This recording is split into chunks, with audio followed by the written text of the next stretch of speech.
Hello, and welcome to Precon Decon, the video series where I deconstruct the pre-constructed decks of Magic the Gathering's history. In this video, we are going to continue our look at Shards of Alara, and we're going to look at Esper Artifice, which is, as you can probably guess, the deck that's all about the Esper Shard. So it's white, blue, and black. So let's start looking at that one. So as all the shards have their own gimmick, let's talk about the Esper one. So Esper is the weird one out because so Bant has Exalted, Grixis has Unearth, Jund has Devour, so those are all keywords. Naya has the theme of power 5 or more matters, which isn't keyworded, but you know, might as well be. So Esper's gimmick was just coloured artifacts, and nowadays that's like nothing special. We get coloured artifacts all the time, but this was, I want to say this was the first time that that coloured artifacts were a thing. Yeah, you could have instances in the game where you might, I don't know, turn a say like in Mirrodin, you might turn a coloured permanent into an artifact, and then it's a coloured artifact. But I think this is the first time when an actual card itself is just a coloured artifact. So yeah, that was Esper's gimmick. And just just a bunch of artifact synergies, really. So I really like Esper. I think they're pretty cool. Anyway, let's talk about the two rares from the deck first, because these are two really good rares to talk about.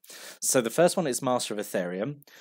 So 2 and a blue for an XX. Power and toughness is equal to the number of artifacts you control, and other artifact creatures you control get +1/+1. So pretty much every creature in this deck is an artifact. You've got some other non-creature artifacts. So Master of Ethereum can get like really, really big. Even just having, well, he obviously counts himself, so even just having, him and 2 other artifacts, he's a 3/3 for 3. That's then giving all your other artifact creatures +1/+1. He's got a really high ceiling. So yeah, Master of Ethereum is great. And I actually bought this deck like multiple times because Master of Ethereum was like a guaranteed rare, and like to buy it as a single at the time was cheaper to buy the deck and get the guaranteed Master of Ethereum rather than buy a playset of them. So yeah, I ended up buying like 3 of this deck just to get all the Master of Ethereums I wanted. And yeah, there we go. That's my little story with this deck.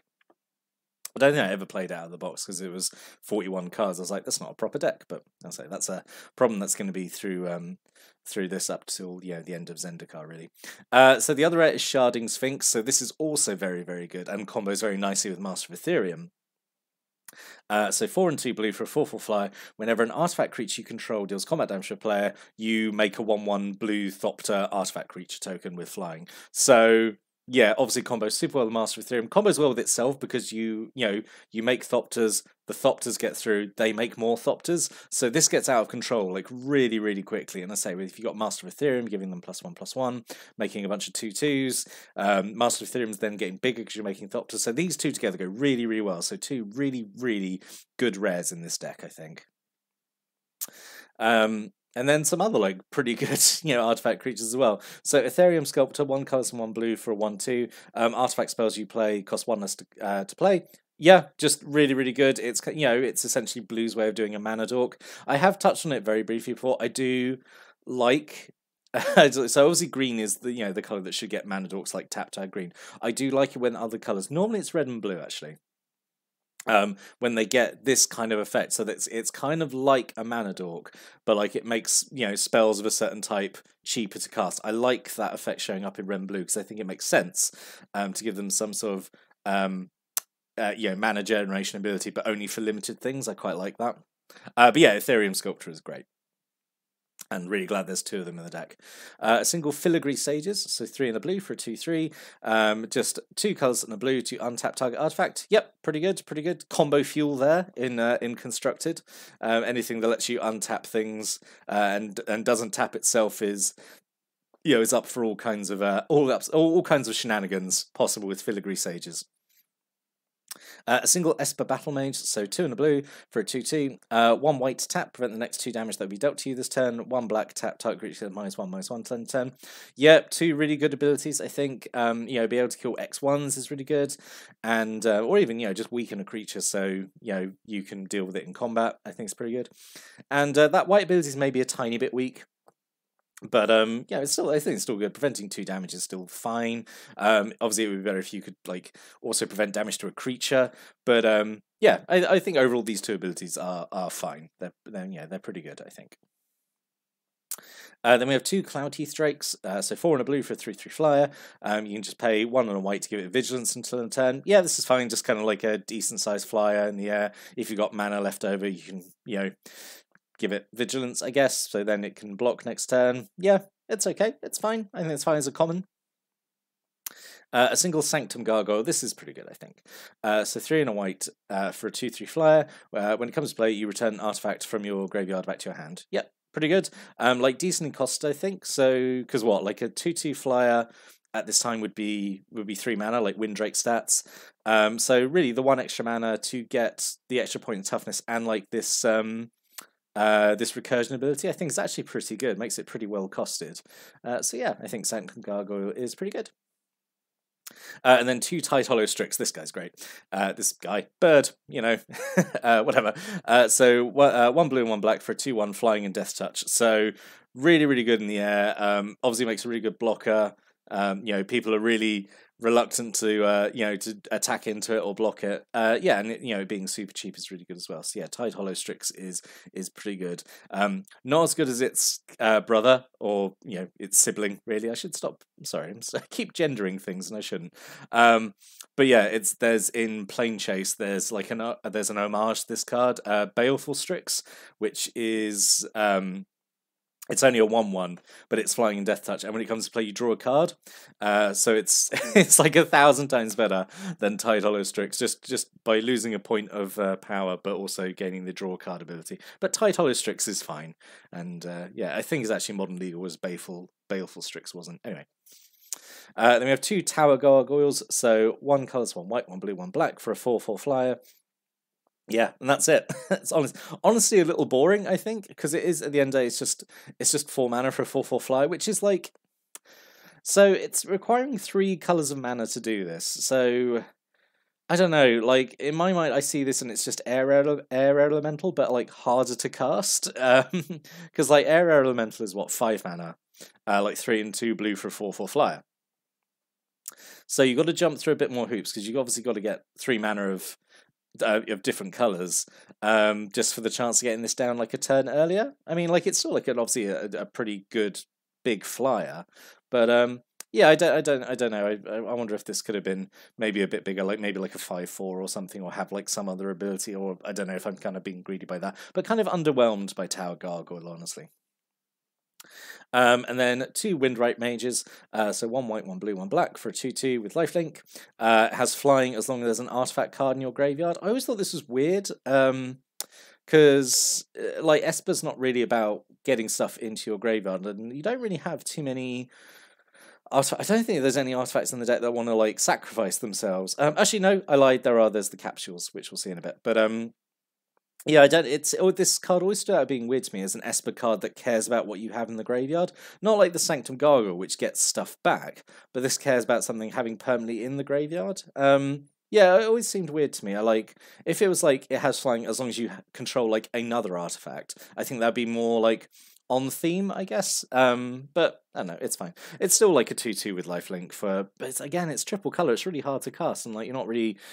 I don't feel like you're getting like much bang for your buck from this, really, I suppose. But I don't know, if you get the artifact card in your graveyard and it's flying, then it's a 2/2 flying lifelink for 3, I guess it's okay. Yeah. So yeah, these are the capsules I just mentioned. So we have a single Curious Capsules, which is 1 colourless and 1 blue. It's an artifact, and you pay 1 colourless, 1 blue, tap, sacrifice it, draw 2 cards. Yep, this is fine. This is kind of like just doing divination really over like 2 turns really, or you can do it same turn, but it costs 1 extra. So yep, this is okay, I think. Bit of card draw, and you can get it back with Sanctum Gargoyle and do it again. 2 Executioner's Capsule. This is kind of like your main removal, I think. So 1 black, 1 colours, 1 black, tap, and destroy target non-black creature. So what? Dark Banishing, yeah. Except it allows regeneration. So yeah, it's kind of half a Dark Banishing, I suppose. But it's like main removal. It's fine.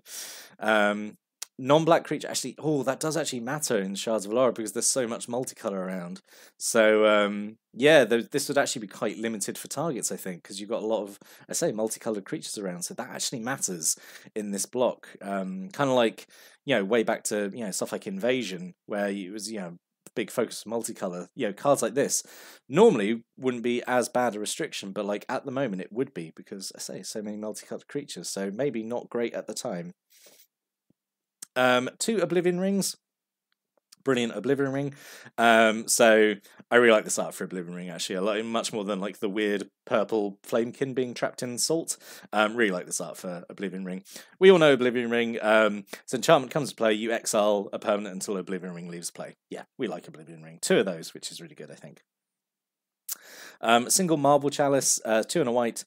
It's an artifact. You just tap it to gain 1 life, which is, that's not really that exciting. And then you got Onyx Goblet, which is 2 and a black. Tap it to make target player lose 1 life, which is also not as exciting. It's more exciting than Marble Chalice because it actually does something. At least it helps you kind of like win the game by making players lose life. Marble Chalice, at least, it can sort of keep you in the keeping the game a bit longer, I suppose. But like just tapping game 1 life, I think is a very weak effect. That could have been like 2 life easy, or or something else. I don't know.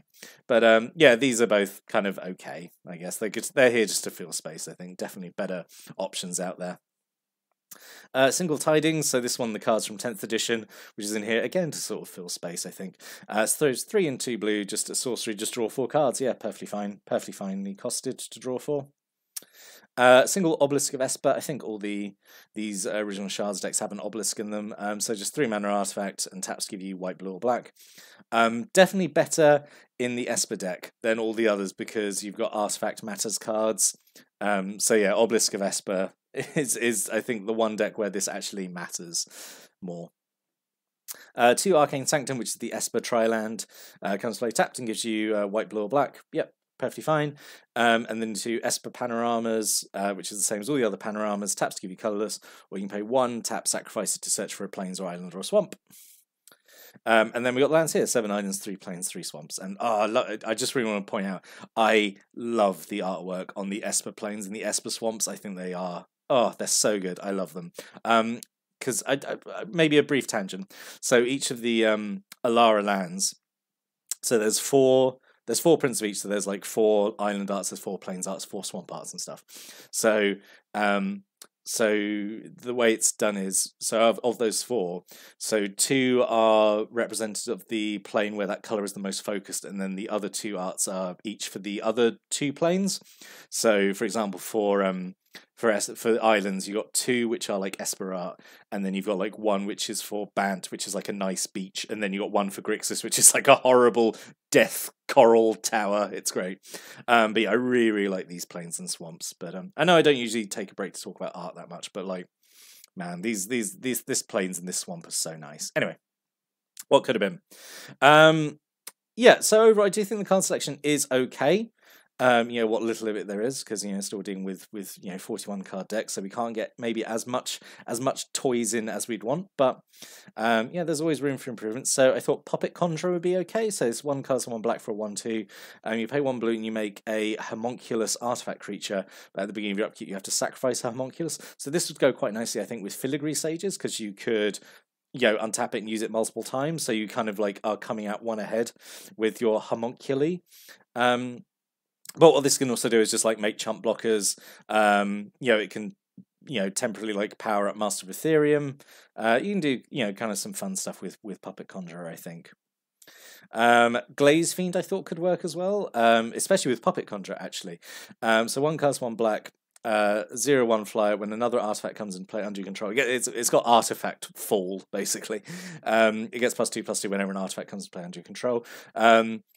It's frustrating that this doesn't work as well as you might initially think with the Sharding Sphinx, because that's relying your Thopters get through, deal combat damage, make more Thopters, but then you've had combat, so then this guy grows too lately. I see, grows too late for combat. But yeah, I think it's still good a bit.